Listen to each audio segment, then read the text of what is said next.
لا الہ الا اللہ لا الہ. اللہ کہتے ہیں لقد کان لکم فی رسول اللہ اسوۃ حسنہ، تمہارے لیے بہترین نمونہ محمد مصطفیٰ کی زندگی ہے،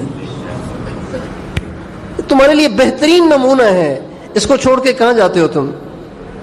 بہترین نمونہ ہے تمہارے لیے.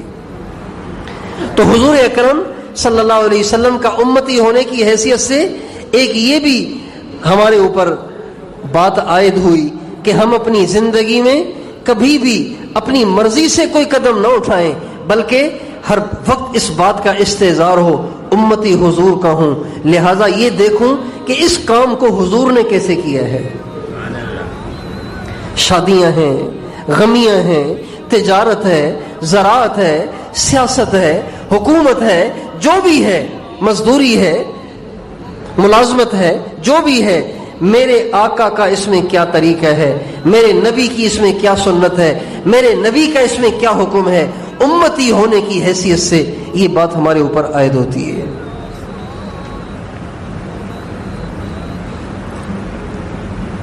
امتی ہے، نسبت ہے.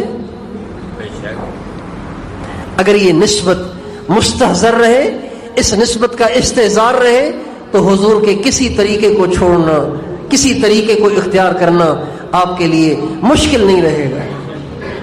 یہ بھی پتے کی بات ہے، بہت گہرائی سے، بہت دھیان سے اس کو سننے اور سمجھنے کی ضرورت ہے.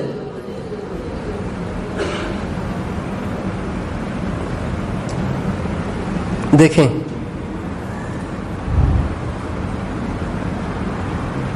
ہم لوگ پاکستان کے رہنے والے نا، پاکستان کے رہنے والے، تو چونکہ ہمیں اس کا استحضار ہے کہ ہم پاکستانی ہیں، لہذا 14 اگست کے اوپر، 14 اگست پہ ہمارے لیے اپنے گھر پہ پاکستان کا جھنڈا لگانا مشکل نہیں ہے، آسان ہے. لیکن انڈیا کا جھنڈا لگانا کیوں بھائی؟ انڈیا کا جھنڈا لگانا مشکل ہے. انڈیا کا جھنڈا لگا اس لیے کہ پتہ ہے کہ انڈیا کا جھنڈا لگایا تو اگلے دن پھر میں تو ہوں گا ہی نہیں یہاں پہ.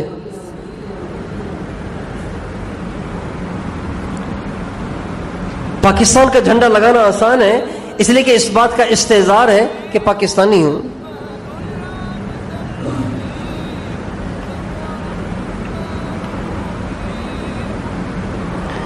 سندھی ٹوپی پہننا آسان ہے، اس لیے کہ سندھی ہوں. آپ کسی عرب کو یہ سندھی ٹوپی پہنائیں، پہن لے گا؟ کسی عرب کو سندھی ٹوپی دے دیں، پہن لے گا؟ کسی انگریز کو دے دیں سندھی ٹوپی، پہن لے گا؟ نہیں پہنے گا. آپ کے لیے آسان ہے. چاہے آپ نے ساری زندگی سر ننگا رکھا ہو اور آپ ٹوپی پہننے کو اچھا نہ سمجھتے ہوں، لیکن سندھی ٹوپی پہن لیں گے. کیوں؟ اس لیے کہ میں سندھی ہوں.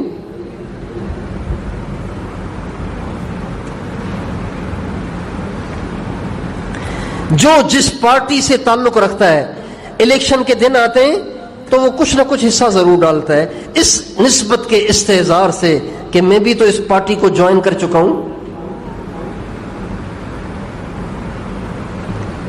بتائیے، اگر اس نسبت کا استحضار ہو کہ میں اپنے نبی کا امتی ہوں، میں سرکار مدینہ کا امتی ہوں، میں سرور کونین کا امتی ہوں، میں مدینے والے کا امتی ہوں، تو بتائیے کسی سنت پہ چلنا مشکل ہوگا؟ داڑھی رکھنا مشکل ہو جائے گا؟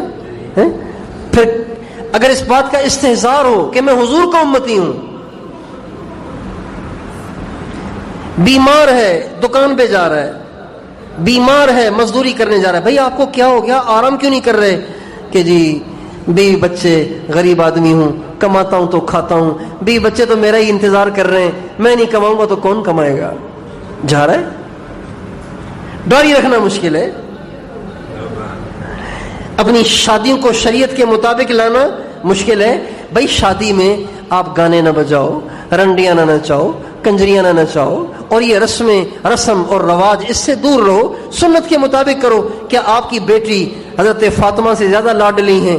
جب ہمارے نبی نے اپنی سب سے لاڈلی بیٹی کا نکاح اتنی سادگی سے کیا ہے، آپ کیوں نہیں کر رہے؟ اجی کیا کریں، زمانے کو بھی تو منہ دکھانا ہے. لیکن اس وقت اگر اس نسبت کا استحضار ہو کہ میں حضور کا امتی ہوں، تو بتائیے پھر لوگوں والی بات کوئی کرے گا؟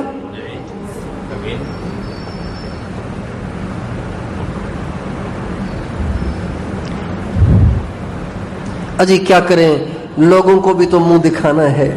یہی جملہ ان لوگوں سے بھی تو کہا جا سکتا تھا. اجی کیا کریں، حضور کے امتی ہیں، اس لیے ہمیں تو حضور کے طریقے پہ کرنا پڑے گا. اب لوگ ہنس رہے، اب ہم کیا کریں لوگوں کا، لیکن کیا کریں، اجی مجبور ہیں. حضور کے امتی جو ہوئے حضور سے کہہ دیتے ہیں، اللہ سے کہہ دیتے ہیں. کیا کریں، لوگوں میں بھی تو رہنا ہے. لوگوں سے کیوں نہیں کہہ دیتے؟ اجی کیا کریں، زمین پہ بھی تو اسی کی رہتے ہیں، زمین بھی تو اسی کی ہے.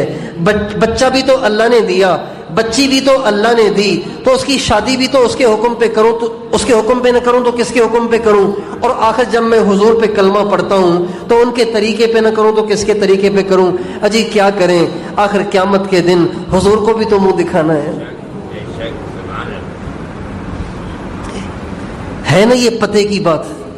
اگر ان دونوں نسبتوں کا استحضار رہنے لگ جائے تو دین کا کوئی حکم، ہمارے نبی کی کوئی سنت ہمارے لیے مشکل نہیں رہے.